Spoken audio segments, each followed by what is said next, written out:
Chapter 5 of Historical Tales, Volume 1, American.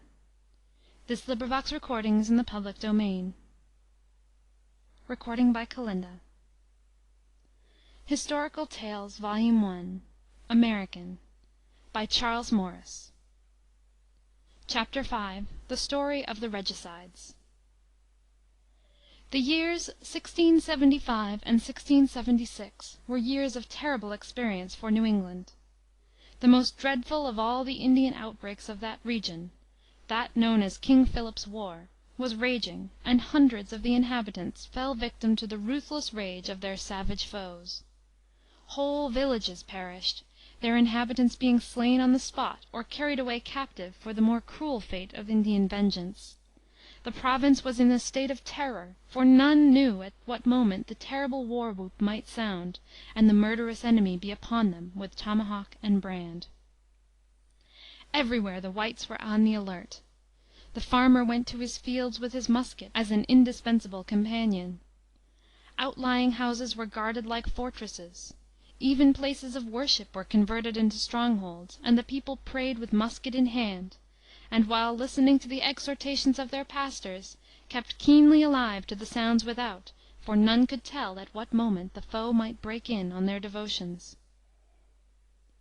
In the frontier town of Hadley, Massachusetts, then on the northwestern edge of civilization, on a day in the summer of 1676, the people were thus all gathered at the meeting house, engaged in divine service. It was a day of fasting and prayer, set aside to implore God's aid to relieve the land from the reign of terror which had come upon it. Yet the devout villagers, in their appeal for spiritual aid, did not forget the importance of temporal weapons. They had brought their muskets with them, and took part in the pious exercises with these carnal instruments of safety within easy reach of their hands.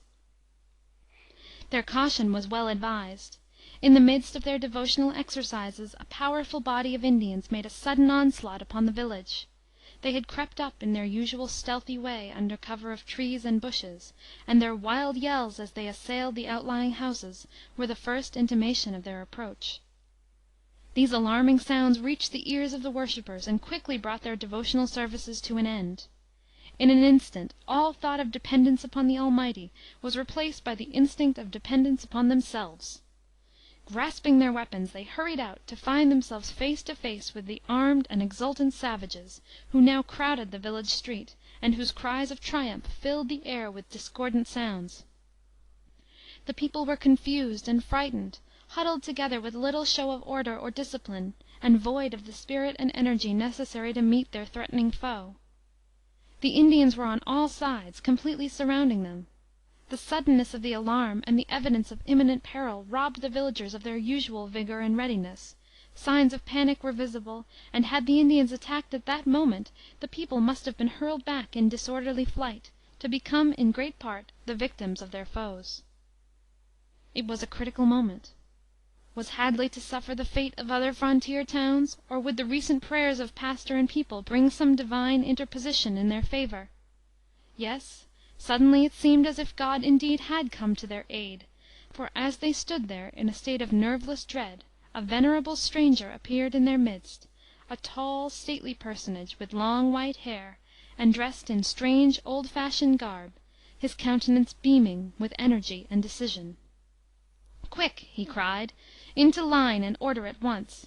The Indians are about to charge upon you.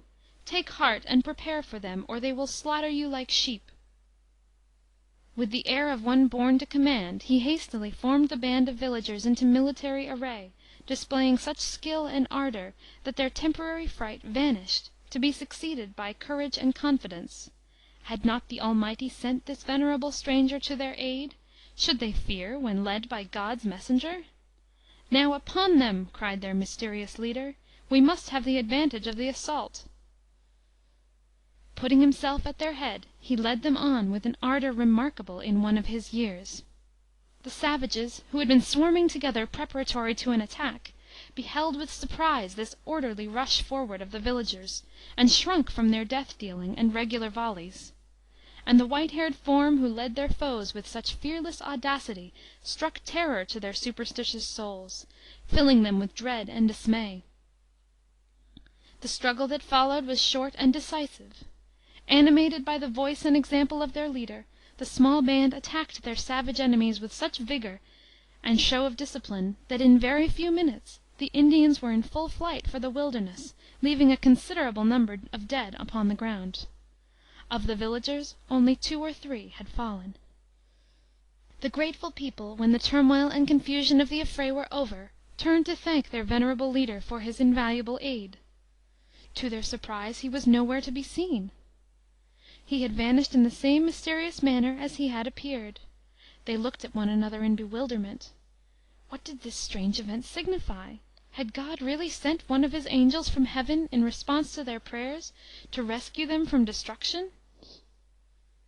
Such was the conclusion to which some of the people came, while the most of them believed that there was some miracle concerned in their strange preservation.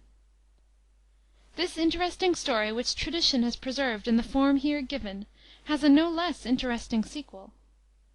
We know, what most of the villagers never knew, who their preserver was, and how it happened that he came so opportunely to their rescue. To complete our narrative we must go back years in time to the date of 1649, to the year of the execution of Charles I. of England. 59 signatures had been affixed to the death warrant of this royal criminal. A number of the signers afterwards paid the penalty of that day's work on the scaffold. We are concerned here with only 2 of them, Generals Whalley and Gough, who, after the death of Cromwell and the return of Charles II., fled for safety to New England, knowing well what would be their fate if found in their motherland. A third of the Regicides, Colonel Dixwell, afterwards joined them in America, but his story is void of the romance which surrounded that of his associates. Whalley and Gough reached Boston in July, 1660. The vessel that brought them brought also tidings that Charles II. Was on the throne. The fugitives were well received. They had stood high in the Commonwealth, brought letters of commendation from Puritan ministers in England, and hoped to dwell in peace in Cambridge, where they decided to fix their residence. But the month of November brought a new story to Boston. In the Act of Indemnity passed by Parliament the names of Whalley and Gough were among those left out. They had played a part in the execution of the king, and to the regicides no mercy was to be shown. Their estates were confiscated, their lives declared forfeited; any man who befriended them did so at his own peril. These tidings produced excitement and alarm in Boston. The Puritans of the colony were all warmly inclined towards their endangered guests. Some would have protected them at all hazards; others felt inclined to help them to escape; a few thought it might be their duty to take them prisoners. The illustrious fugitives settled this difficulty by privately leaving Cambridge, and making their way overland to New Haven. Here they were well received. In truth, the Rev. John Davenport, one of the founders of the colony, did not hesitate to speak to his congregation in their behalf. We quote from his bold and significant words, whose slightly masked meaning his hearers failed not to understand: "Withhold not countenance, entertainment, and protection from the people of God, whom men may call fools and fanatics, if any such come to you from other countries, as from France or England, or any other place. Be not forgetful to entertain strangers. Hide the outcasts, betray not him that wandereth. Let mine outcasts dwell with thee, Moab. Be thou a covert to them from the face of the spoiler." Mr. Davenport was not afraid to live up to the spirit of his words. For several weeks the regicides dwelt openly in his house. But meanwhile a proclamation from the king had reached Boston, ordering their arrest as traitors and murderers. News of its arrival was quickly received at New Haven. The fugitives, despite the sympathy of the people, were in imminent danger; measures must be taken for their safety. They left New Haven and proceeded to Milford, where they showed themselves in public. But by night they covertly returned, and for more than a week lay hid in Mr. Davenport's cellar. This cellar is still in existence, and the place in it where the fugitives are said to have hidden may still be seen. But their danger soon grew more imminent. Peremptory orders came from England for their arrest. Governor Endicott felt obliged to act decisively. He gave commission to 2 young royalists who had recently come from England, empowering them to search through Massachusetts for the fugitives. Letters to the governors of the other colonies, requesting aid in their purpose, were also given them. These agents of the king at once started on their mission of death. They had no difficulty in tracing the fugitives to New Haven. One person went so far as to tell them that the men they sought were secreted in Mr. Davenport's house. Stopping at Guilford, they showed their warrant to Mr. Leet, the deputy governor, and demanded horses for their journey, and aid and power to search for and apprehend the fugitives. Deputy Leet had little heart for this task. He knew very well where the fugitives were, but managed to make such excuses and find so many reasons for delay that the agents, who arrived on Saturday, were detained until Sunday, and then, as this was Puritan New England, could not get away till Monday. Meanwhile a secret messenger was on his way to New Haven to warn the fugitives of their danger. On hearing this startling news they hastily removed from their hiding place in Mr. Davenport's house, and were taken to a secluded mill 2 miles away. The royal messengers reached New Haven, and demanded the assistance of the authorities in their search. They failed to get it. Every obstacle was thrown in their way. They equally failed to find any trace of the fugitives, though the latter did not leave the immediate vicinity of the town. After 2 days at the mill, they were taken to a hiding place at a spot called Hatchet Harbor, and soon afterwards, finding this place to be too exposed, they removed to a cavern-like covert in a heap of large stones, near the summit of West Rock, not far from the town. Here they remained in hiding for several months, being supplied with food from a lonely farmhouse in the neighborhood. The royal agents, finding their search fruitless and their efforts to get aid from the magistrates vexatiously baffled, at length returned to Boston, where they told a bitter story of the obstinate and pertinacious contempt of his Majesty's orders displayed by those New Haven worthies. The chase thus given up, the fugitives found shelter in a house in Milford, where they dwelt in seclusion for 2 years. But danger returned. The king demanded blood revenge for his father's death. Commissioners from England reached Boston, armed with extraordinary powers of search.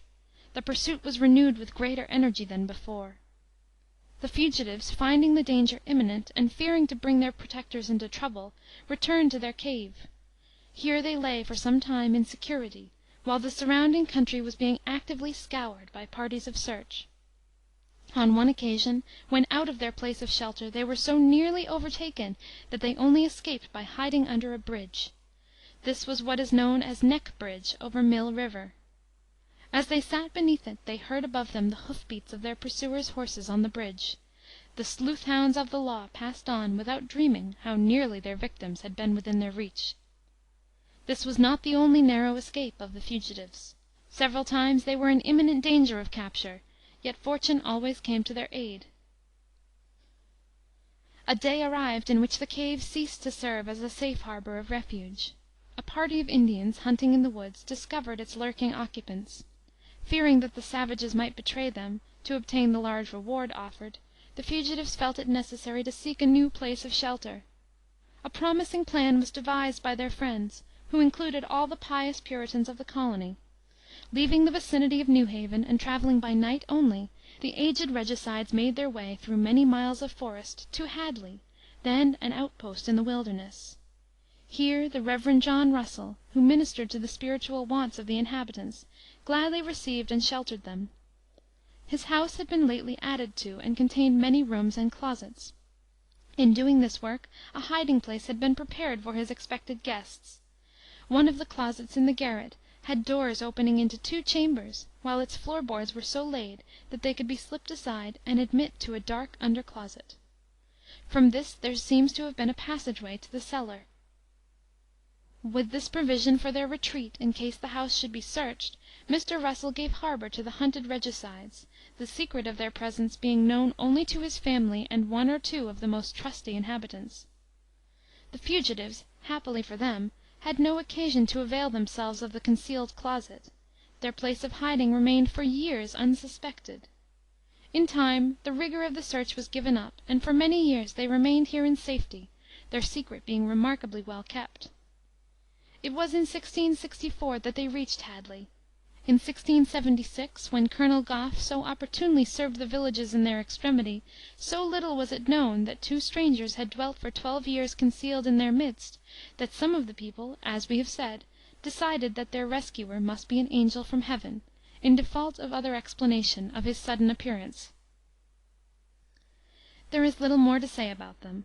General Wally died at Hadley, probably in the year of the Indian raid, and was buried in the cellar of Mr. Russell's house, his secret being kept even after his death. His bones have since been found there. As for General Gough, his place of exit from this earth is a mystery. Tradition says that he left Hadley, went westward toward Virginia, and vanished from human sight and knowledge. The place of his death and burial remains unknown. It may be said, in conclusion, that Colonel Dixwell joined his fellow regicides in Hadley in 1665. He had taken the name of Davids, and was not known to be in America, and was comparatively safe. He had no reason to hide, and dwelt in a retired part of the town, where his presence and intercourse doubtless went far to relieve the monotony of life of his fellows in exile.